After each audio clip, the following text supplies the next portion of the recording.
জয় সবাইকে। তো তোমরা অনেকেই কমেন্ট করেছিলে যে এইগুলা কি আর কিভাবে বানালে, তো এগুলা অনেক সহজেই ঘরে থাকা আলু আর কিছু সামান দিয়ে বানা যায়। তো চলো পুরো ভিডিওটা দেখতে থাকো। এই যে আলু লাগা আমি পরিষ্কার করে ছুলে নিলি, এবারে ছোট ছোট করে কাটে লিছি, তাহলে জলদির মধ্যে সিজে যাবে। তো তোমরা যতলা বানাবে সেরকম ভাবে আলু দিবে, কারণ এটা আলুটাই বেশি লাগবে। তো সকল আলু কাটা আমার হয়ে গেল। এবারে মশলাটাকে একটু ভাজিয়ে নিব। এই যে কড়াই দিয়ে দিলি ধনিয়া, জিরা, মেথি, মরি আর কটা শুকা লঙ্কা। তো মশলাটা কিছুক্ষণ লাড়ে চাড়ে ভাজে নিলি আর একেবারে পাঠিয়ে যে ঢালে দিলি, এবারে হড়গস করে বাটে লিছি। তো দেখো মশলা বাটা আমার হয়ে আইলো। আর এই রেসিপিটার জন্য লাগবে পাউরুটি। তো এই যে আমি টোস্ট প্যাকেট নিয়ে আসছি একটা, এবারে গুঁড়ি করে লিছি এটাকে। তো সকল গুঁড়ি করে আমার হয়ে গেল। এবারে সিজাই রাখা আলু দিয়ে দিলি, টুকু কর্নফ্লাওয়ার, টুকু নুন আর গোলমরিচের গুঁড়া আর কিছুটা শুকা লঙ্কার গুঁড়া। এবার ভালো করে এটা মেশাই সানিয়ে লিছি।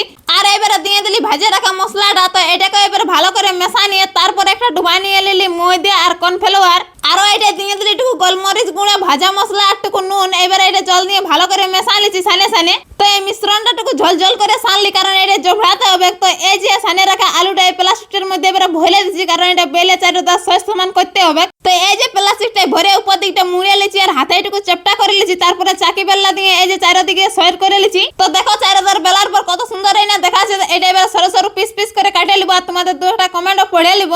তো সোমনাথ বাউরি কমেন্ট করেছে, দিদি আমি কলকাতা থেকে তোমার ভিডিও দেখছি, তোমার ভিডিও আমার খুব ভালো লাগে, আমি তোমার খুব বড় ফ্যান, তুমি এভাবেই ভিডিও বানিয়ে যাও, একদিন খুব বড় ক্রিয়েটার হবে। তো অনেক ধন্যবাদ দাদা, এভাবে আমার পাশে থাকো। তো এই যে সকলে আমার কাটা হয়ে গেল।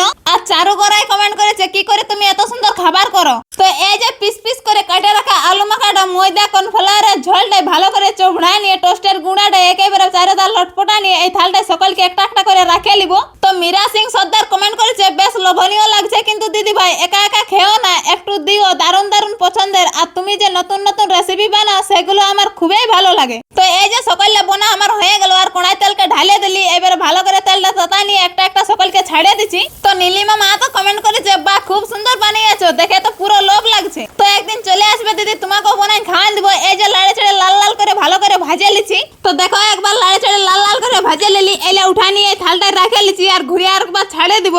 তো মিনা মন্ডল কমেন্ট করেছে, আমরা কি পাবো না দিদি ভাই। তো সবাই ভাবে খাড়া খুশা। এই যে ইলাকো লাড়ে ছেড়ে ভাজে লিলি আর উঠান থালটায় রাখে লিলি। তো এই যে দেখো সকলে আমার বোনা হয়ে গেছে আর কত সুন্দর একদম মুচমুচ করছে।